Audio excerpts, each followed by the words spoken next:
Fox News alert tonight. The New York Times is reporting that Special Counsel Robert Mueller will accept written communication from the president in the Russia investigation. According to those who were briefed on this letter, they told the Times, quote, the tone of the letter and the fact that the special counsel did not ask for written responses on obstruction prompted some Trump allies to conclude that if an interview takes place, the scope will be more limited than President Trump's legal team initially believed.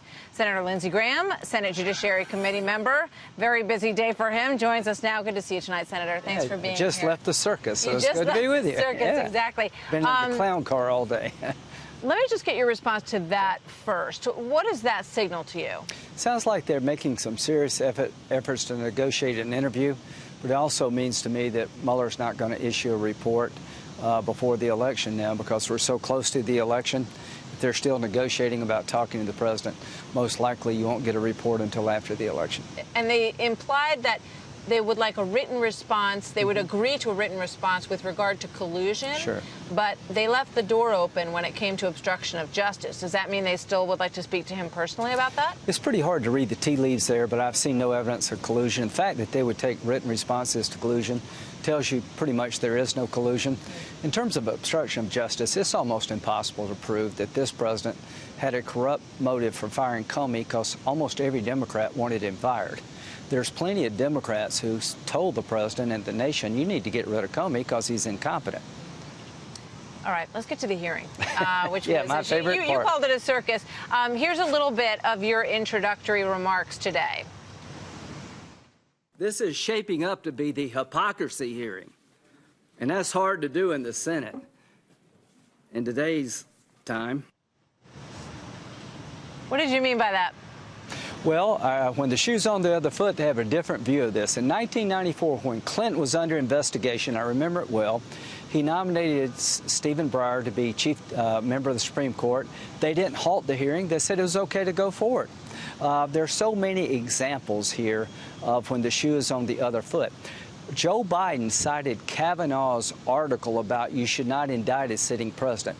You should leave that up to Congress. It shouldn't be a decision by a single prosecutor. So Brett Kavanaugh, who's going to destroy the republic because of his views on executive power, Joe Biden used his article on behalf of President Clinton. There's 1,000 examples of where the shoe was on the other foot.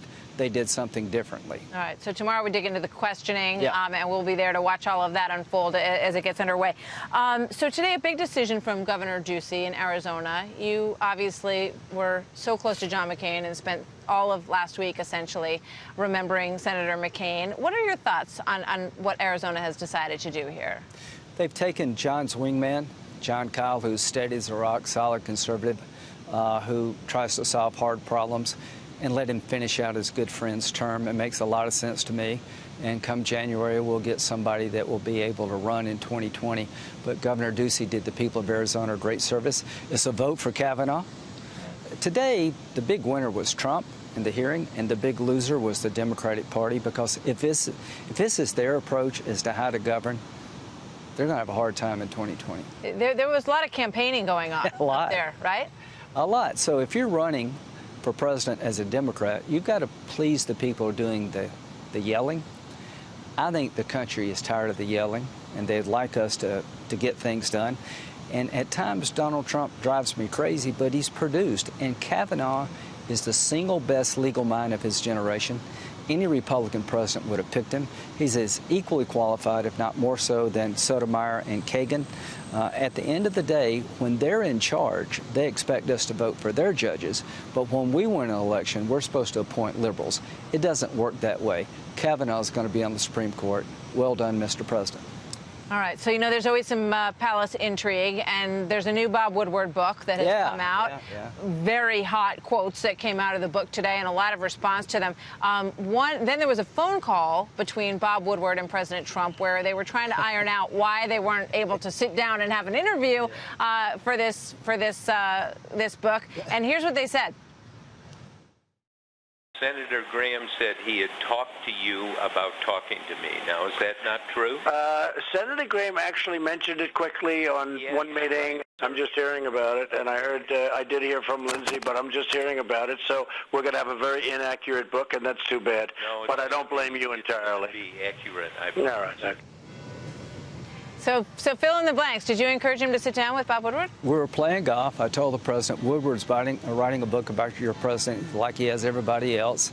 I think he wants to talk to you. My view, you might want to have your side of the story, but that'll be up to you. The president nailed it. It was a brief intervention, and the president was right. It was a brief conversation about Woodward's writing a book. I think he wants to talk to you. Might be good. Do you think I'll let you decide. Do you think it would make a difference? I don't know. That's a really good question. I know this, that Donald Trump's not going to win or lose because of this book. He's going to win or lose based on what he does for the country. So far, so good.